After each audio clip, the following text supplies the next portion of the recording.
La vérité, c'est que tout le monde a des responsabilités. Les Russes en ont, les Ukrainiens en ont, les Européens s'y sont mal pris, les Américains ont rajouté de la tension là où il fallait pas en rajouter. Il faut que maintenant tout ça retombe et qu'on trouve un accord. On voit bien qu'il y a trois conditions pour trouver cet accord qui sont loin d'être inatteignables. Il faut d'abord que les combats s'arrêtent.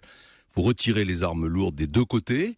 Et ensuite, il faut que le gouvernement ukrainien accepte qu'il y ait une autonomie pour les régions qui sont des régions russophones. Sinon, l'Ukraine risque d'exploser. Donc, les Américains ont commis une quantité d'erreurs depuis le début de cette crise qui, de mon point de vue, ne les qualifie pas pour continuer à discuter avec la Russie. Ils ont fait de la Russie une sorte d'adversaire, comme au temps de la guerre froide, qui est totalement surestimé. Donc c'est une affaire européenne. Et deuxièmement, la France et l'Allemagne parlant d'une seule voix, c'est pour moi le retour de ce que devrait être l'Europe, de ce que François Hollande n'aurait jamais dû abandonner depuis 2 ans, puisque vous savez, pendant 2 ans, il a plutôt tenté de disqualifier Madame Merkel plutôt que de se rapprocher d'elle. Vous connaissez bien Vladimir Poutine.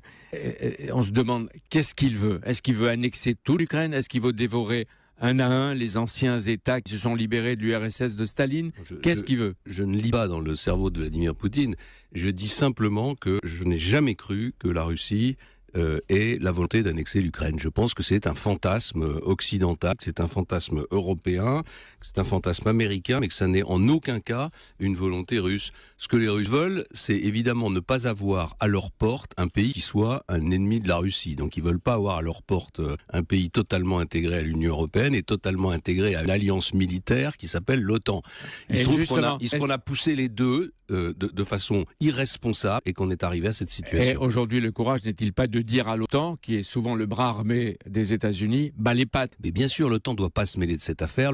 L'un des hauts responsables de l'OTAN a déclaré de façon totalement irresponsable il y a quelques jours que la Russie allait envahir les États baltes. Enfin, je veux dire, ce sont des affirmations qui n'ont aucun sens, qui sont irresponsables. Justifier l'OTAN. Et justifier l'OTAN et justifier la montée en puissance de cette crise.